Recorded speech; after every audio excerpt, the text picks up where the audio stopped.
Education osnovan je prije 25 godina iz jedne želje da se pomogne prijatelju. Naime, moj prijatelj je tada htio poslati svoga sina u Ameriku, u srednju školu, a nije znao kako. Tražila sam mogućnosti putem američke ambasade i organizacije u Americi kako da tom djetetu omogućimo da ode u srednju školu u Ameriku. Bili smo dosta uporni, to je vrijeme bilo prije interneta i u vrijeme vrlo skupih telefonskih poziva.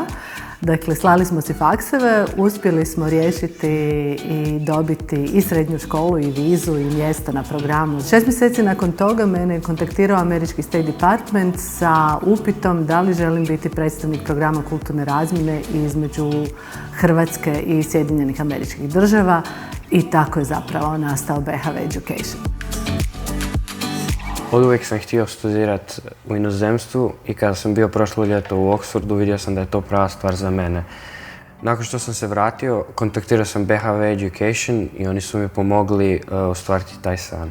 Prošli smo zajedno sve pripreme i procedure, pripremili su me za sve i uputili su me kako će mi biti tamo za stvarno. Amerika je meni uvijek nekako bila ta neka ideja, ono što se gleda u serijama i sve to kao srednja škola tamo mi se uvijek činila jako zanimljiva i uvijek sam to htjela iskusiti. Jednom kad sam odlučila da želim ići u Ameriku i kad se moji roditelji složili s time, onda smo otišli dosta na internet i zapravo više smo provojili smo dosta vremena Google-a, učili najbolje agencije i to. I tako smo na kraju naišli na BHV. Koji se u tom trenutku činio kao najbolja opcija i bili su jako uslužni u svemu tome i proveli su me kroz cijeli proces i dali mi savjete. Kada sam prošao profesionalnu orijentaciju u BHV Education, uvjerio sam se da je medicina prava stvar za mene i da su A-levels studiji u Oxfordu idealni za mene i krenuo sam na posao. Kod A-levels programa mi se posebno sviđa to što ću imati ograničen broj predmeta koje sam ja odabrao i koji će me posebno pripremiti za kasniji studij University-a po mogućnosti u Oxfordu.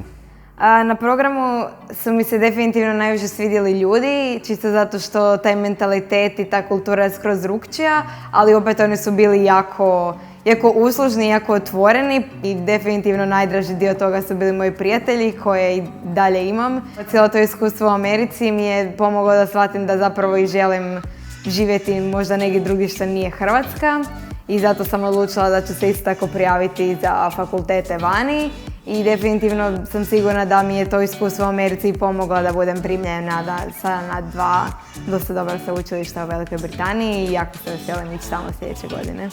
Polako su se otvarali i drugi programi, od tečajeva jezika u inozemstvu. Nakon toga smo počeli upisivati djecu na studijske programe. Sve u svemu danas imamo više od 150 partnerskih institucija, obrazovnih institucija i neprofitnih organizacija koje se bave školovanjem, educiranjem i programima kulturne razmjene sa kojima surađujemo i imali smo preko 10.000 polaznika naših programa u proteklom razdoblju.